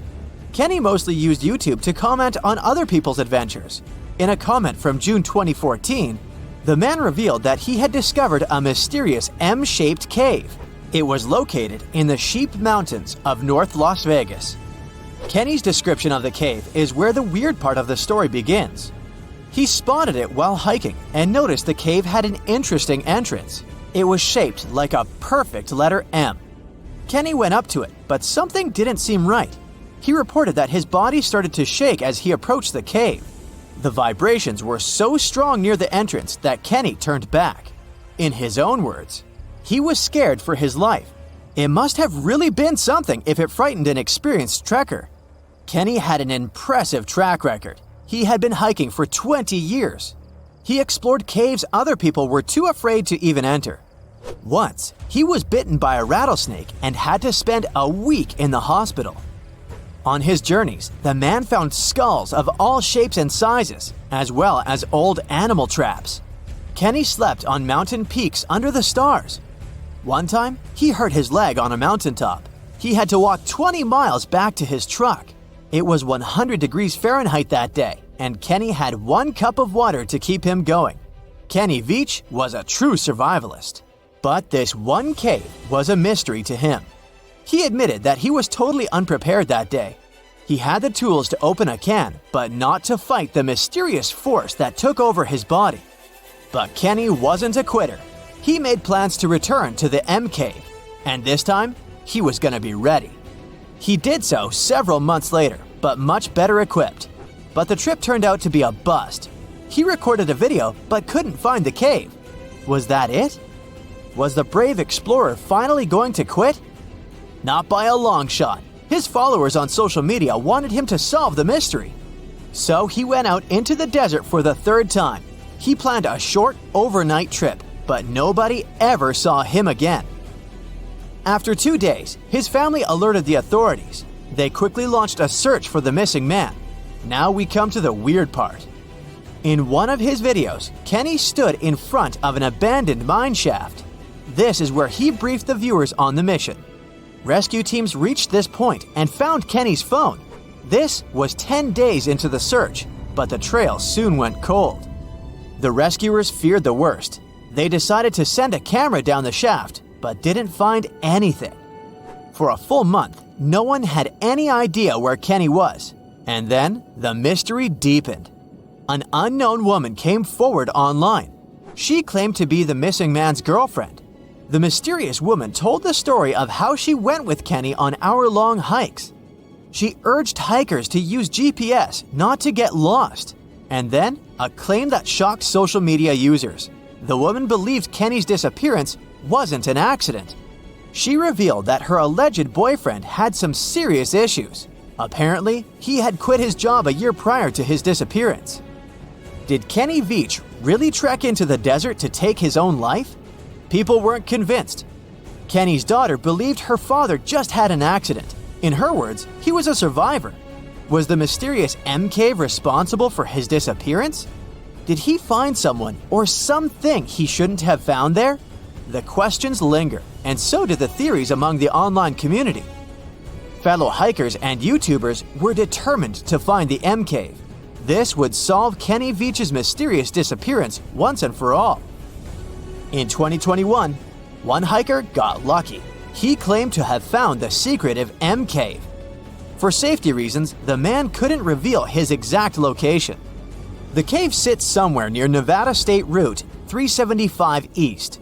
The entrance to the cave really looked like an oversized letter M, just like Veach described it.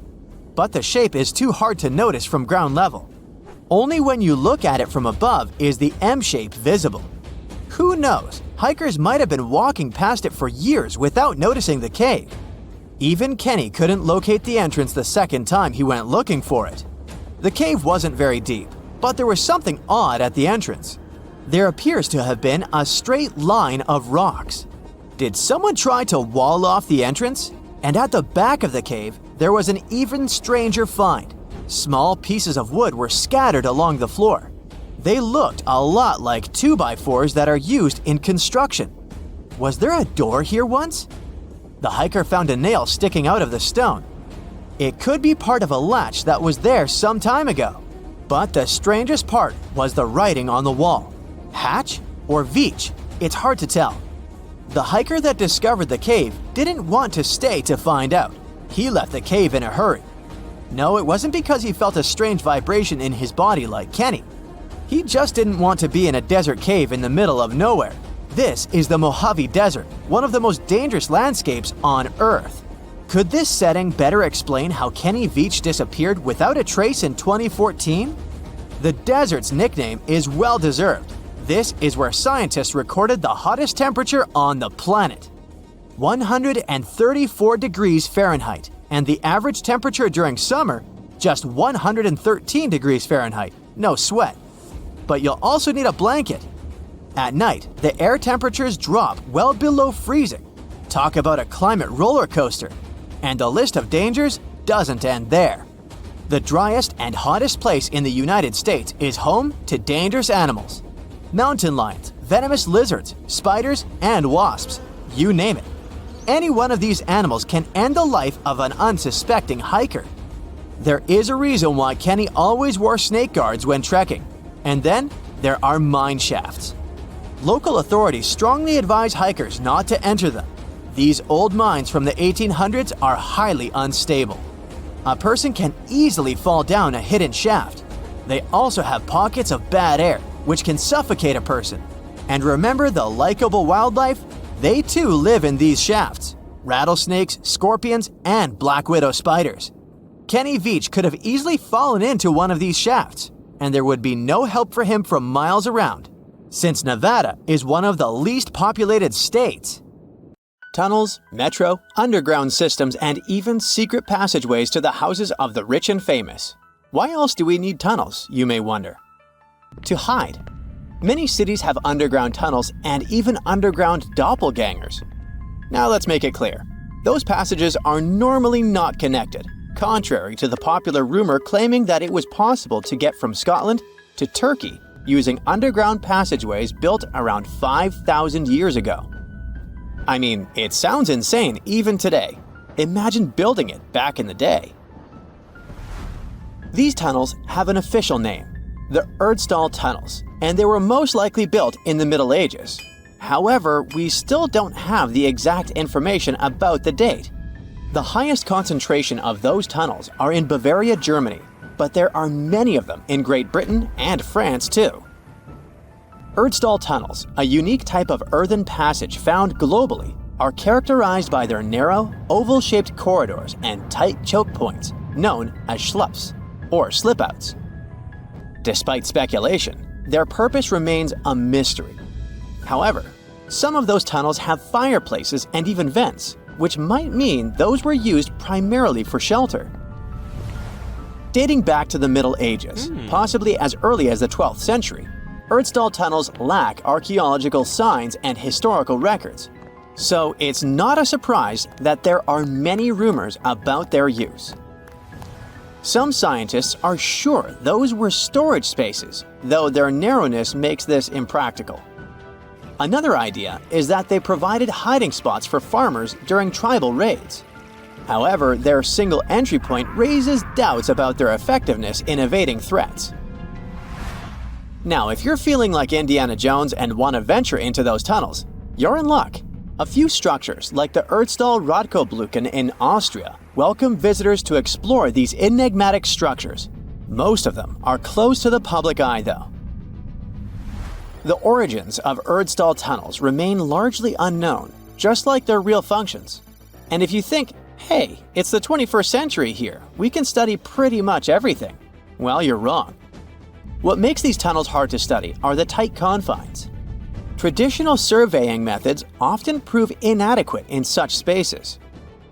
To solve this problem, scientists use a handheld device that integrates an RGB camera, a gyroscope, and high-resolution depth sensors, allowing them to capture intricate details of the tunnels. They also use modern techniques like 3D surveying in hopes of uncovering the true origins and purposes of those tunnels. One hypothesis even suggests they may have been poorly conceived dwellings, abandoned when their inadequacies became apparent. Still, not everyone quite agrees with this idea. Other theories suggest they served spiritual purposes, while the most intriguing idea speculates that those tunnels may be remnants of extraterrestrial civilizations. Experts believe they may have been used for practical matters, such as granaries or hiding spots from looters. As we don't have exact info on who built it and when, it may be pretty much anyone, even a sloth. Nope, I'm not a lunatic. Sloths can build giant tunnels. Check this out. In 2009, a farmer in southern Brazil was driving his tractor through a cornfield when it suddenly sank into the ground. He quickly discovered he had broken through the top of an underground tunnel. When researchers came to investigate, they found a tunnel around 6.5 feet high and the same 6.5 feet wide. extending about 50 feet long, right beneath the farmer's house. When they looked closer, they instantly saw deep claw marks on the walls. That was the proof the tunnel wasn't human-made. So that thing the farmer uncovered was a megafauna paleoburrow, a prehistoric tunnel dug by ancient creatures like giant ground sloths or giant armadillos from over 10,000 years ago. I know, it's hard to imagine those beasts, but let me help you. Take a hamster. Now, increase it to the size of an elephant. Don't forget, this 13-foot-tall hamster could also walk on 2 legs. During their time, around 15 million to 10,000 years ago, many species of sloths and giant armadillos roamed the Americas, some even digging similar tunnels. Today, many of these tunnels are filled with sediment, though some remain clear, similar to the one the farmer discovered. This 2009 find sparked significant interest, leading to the discovery of over 1,500 paleoburrows across southern Brazil, making it the era with the highest concentration of such sites worldwide. But no one knows exactly why there are so many of them in southern Brazil. While some paleoburrows exist throughout South America, none have been found in North America, which is weird since those huge sloths roamed the entire continent. The exact purpose of these large tunnels remains a mystery, but scientists believe they may have served as nursing spaces, temperature regulation, or hibernation areas. Tunnels likely developed over centuries as successive generations of sloths and armadillos expanded them. Now, let's take a look at fugus. No, not the Japanese fatal delicacy, and no, not a town in New Guinea. To see them, we gotta travel to the UK. So fugus are underground structures too, but they don't look exactly like tunnels. They are dry stone structures. They look as if a cave had been decorated with stones from the inside. There are only around 15 of them found so far, and most of them are located in Cornwall. According to the estimates, those tunnels were built about 2,400 years ago, and they're still in pristine condition, which is truly fascinating. I mean, back in the day, people had no cool machinery whatsoever, yet their structures still last. And if you dare to buy an apartment today, well, chances are you won't be too happy about the quality. Going back to our fugus, there's nothing extraordinary about their supposed purpose. They could be used for spiritual purposes, as a place to hide, or a food storage. The latest application, though, is a bit weird. I guess it's not a secret for anyone that England is famous for its excessive humidity. And if you want to store your food properly, you gotta avoid the humidity at all costs. Otherwise, say welcome to mold and fungi. But ancient people weren't dull-witted at all, or they wouldn't have survived, and you and I wouldn't be around now. So they might have adapted those fugus to store just some products, those that already had natural molds in them, assisting in the preservation of perishable food, like milk, butter, and cheese. But hey, those are just speculations.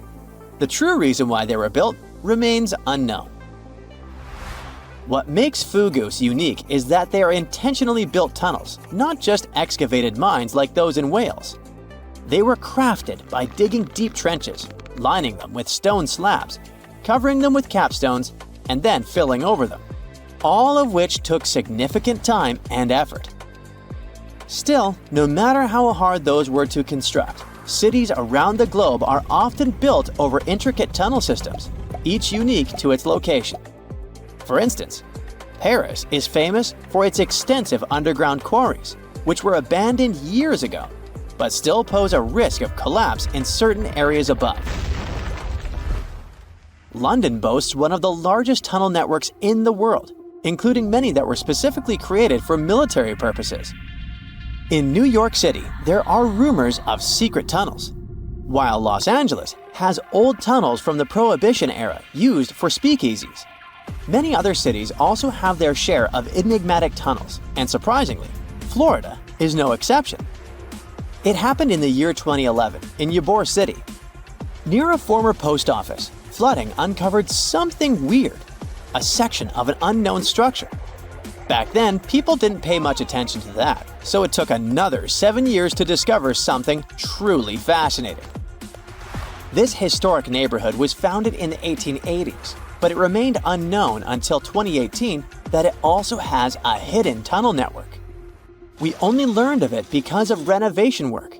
The exact purpose, of course, is unknown, but most scientists are pretty sure that they serve to connect to early gaming spots and the port of Tampa. Figuring out how extensive the tunnel network is tricky. In 2018, a historic home in Seminole Heights revealed locked doors leading to tunnels from the 1920s. One local even said he traveled through a tunnel for 20 minutes.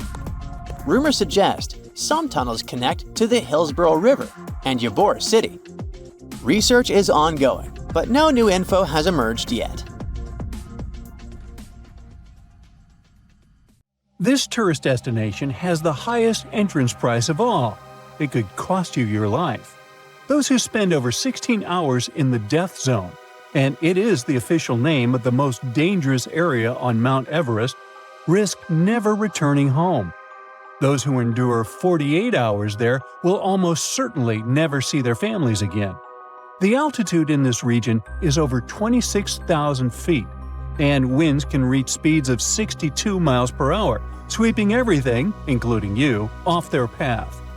Only one person has stood tall in this hostile environment for 90 hours. There was a bit of cheating involved, as it was with supplemental oxygen. Yep, the precious O2 gas is extremely scarce there. Without this vital resource, the maximum time someone can survive is about 21 hours.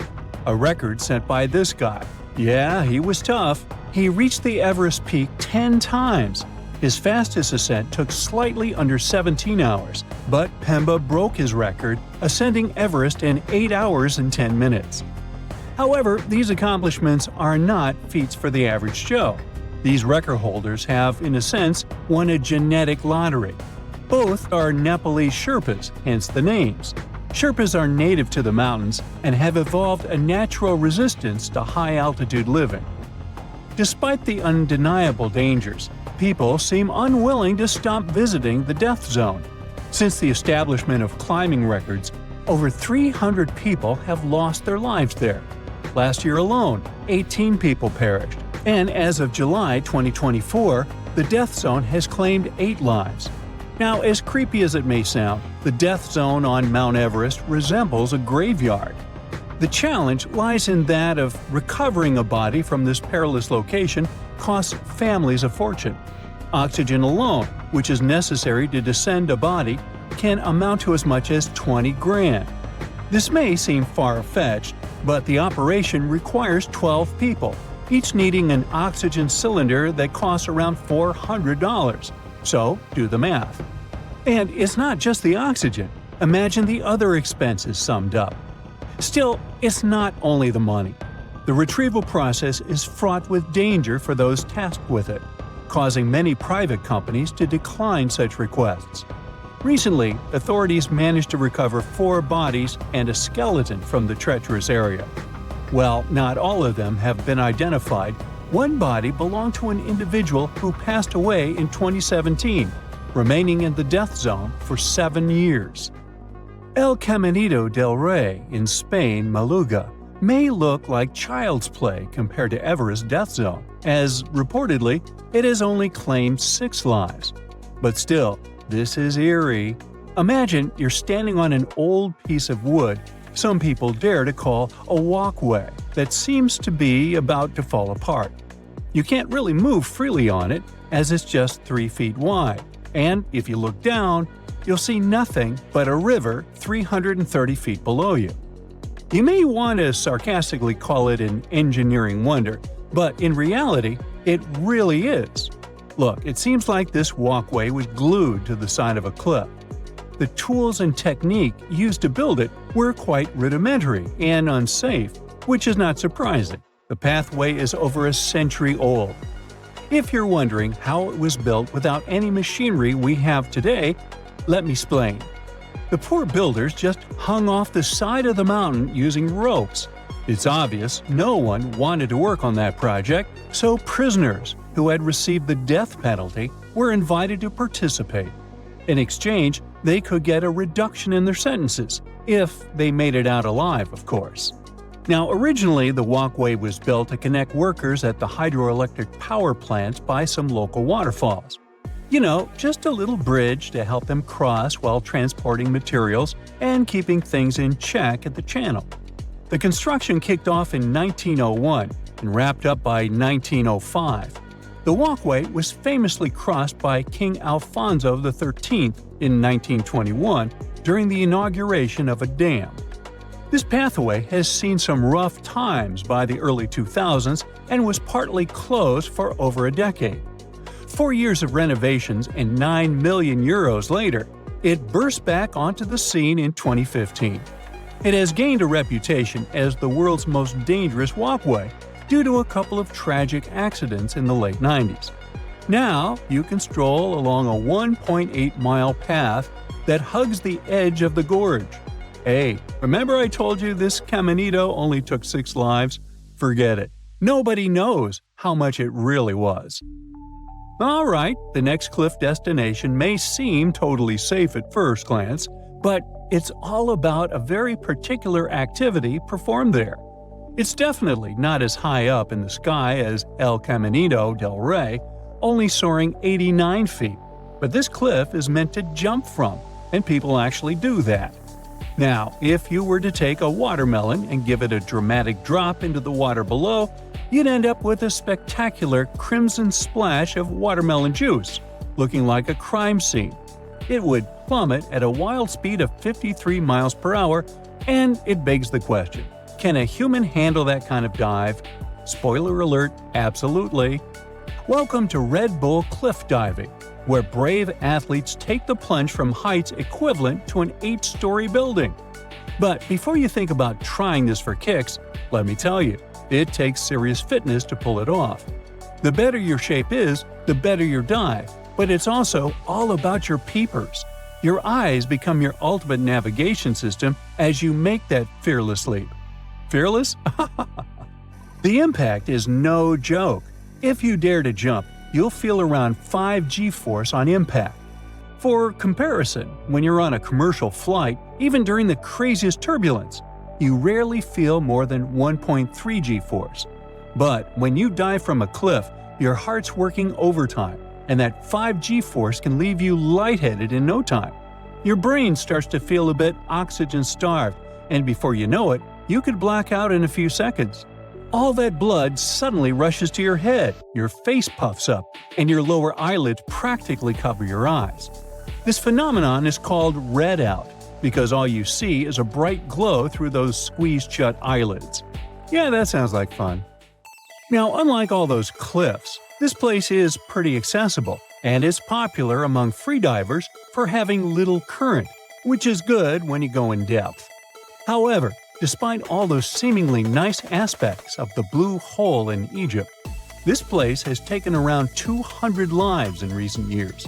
Now, to be honest, technically, the Blue Hole is a complete average dive spot. There's nothing extraordinary that would make it more dangerous than any other spot in the Red Sea. However, diving through the arch at the Blue Hole is no joke.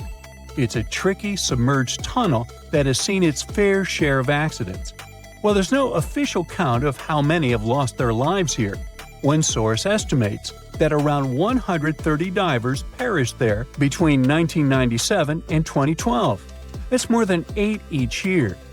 Some say the number could be as high as 200, including a few snorkel-related accidents not tied to the arch dive.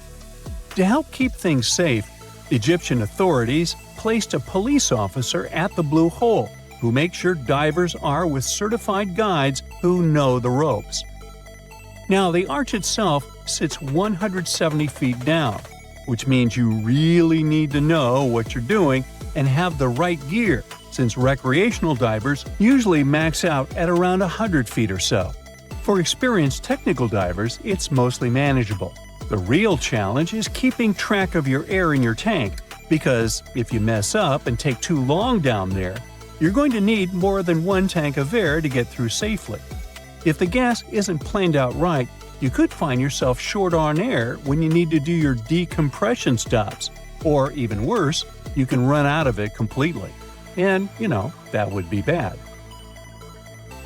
In 1991, somewhere in the lush jungles of central Vietnam, a local logger found a mysterious hole among the foliage and bushes. He looked in there and felt a strong wind blowing into his face. Then, he heard a strange sound from the cave depths and realized that it was the sound of a river. The logger didn't check the cave, but decided to go back there with a flashlight and a rope. When he returned, he couldn't find the cave anywhere. He spent a few years searching for it. Finally, in the 2000s, the logger managed to locate it again. In 2009, he brought scientists to this place. They found out the cave, called Sun Dong, is the largest in the world. There's so much space here that you'll hear a long echo if you shout. Sun Dong's main passage reaches 660 feet in height in some places, which is more than half as tall as the Empire State Building. The area of the cave is so huge that an entire New York City block with 40-story skyscrapers would fit in there. There's a deep underground labyrinth under the jungles of Vietnam, hiding 3 of the largest caves in the world, and Sun Dong is number 1 on this list. The vast space inside is filled with various plants, unique microclimates, and different landscapes. There's a real jungle growing underground. It became possible thanks to the collapsed ceiling in some places. It lets sunlight penetrate there from above. There are huge stalactites 250 feet high on the ceilings and walls, which is more than the length of a passenger Boeing. They've been here between hundreds of thousands and millions of years. Some limestone deposits are more than 450 million years old. It means they've existed since the time long before the dinosaurs. Besides the jungle, there are also many rivers in the cave. They were formed because of rainwater coming down from holes in the ceiling. These rivers are smooth and fast, like slides in a water park. But riding them isn't the best idea, since they can carry you into one of those long labyrinths that the cave is full of. And we still don't know where they're going. You may find yourself in another unknown part of the cave. This is what happened in 2018. 3 divers accidentally discovered new areas in Sun Dong. The cave turned out to be much bigger than everyone thought. They dove into one of the cave's lakes and reached a depth of 256 feet. At the bottom, they found a separate tunnel. Divers lowered a fishing line with a lead weight there and found out that this place reaches a depth of 394 feet. And the tunnel is more than half a mile long. We still don't know the exact size of the tunnel. Sun Dong also connects to another huge cave. There are lots of things you can see in Sun Dong besides underground labyrinths and rivers. You can find spacious rooms with lakes, and you can walk for hours along dark mountain corridors. This place is strikingly beautiful, but dangerous at the same time. And the coolest thing is that you can take a walk here. Since 2013, Sun Dong Cave has been open to tourists. It's not just an easy walk to take some selfies, though. The expedition to the cave lasts for several days. For the first day and a half, you'll explore the 3rd largest cave in the world. And only after that, you'll reach Sun Dong. The path will take you through rivers, dense jungles, mountains, and rocks. You can meet many exotic birds, monkeys, and other animals. And according to many people, the way to the cave is even more impressive than the cave itself. When you reach your destination, you'll spend the next few days exploring Sun Dong. Together with other tourists, professional guides, and porters, you'll be sleeping in tents in different places in the cave every day. You'll see some stunning landscapes and, get ready for this, 400-million-year-old majestic fossils. There are also dark rooms with lakes that are good for swimming. Such adventurous expeditions become more popular every year. People who visited the cave call it the most amazing place they've ever seen. Another amazing cave is located in Indonesia, on the island of Flores. It's quite small, but holds amazing things inside. In 2003, a group of scientists discovered ancient artifacts here, including fossils of primitive tools, such as sharpened stones. Scientists realized that hundreds of thousands of years ago, this place was home to our distant ancestors. Then they found a very unusual female skeleton. That woman was only 3.5 feet tall. This is the height of the waistline of an average adult person. That woman had no problems with her spine or with the development of her bones, though. This and other skeletons found in the cave belong to some unknown human ancestors. Scientists called this species Homo floresiensis, or simply, Hobbit. The woman's weight was about 35 to 79 pounds. Analysis of the skull and bones showed she was about 30 years old. Hobbits probably lived on Earth between 190,000 and 50,000 years ago. There's a chance they met the ancestors of modern humans. The next cave is in Turkey. Imagine that you live in an old house and decide to make some repairs. You throw all the old stuff out of the rooms. The last place to sort out is your basement.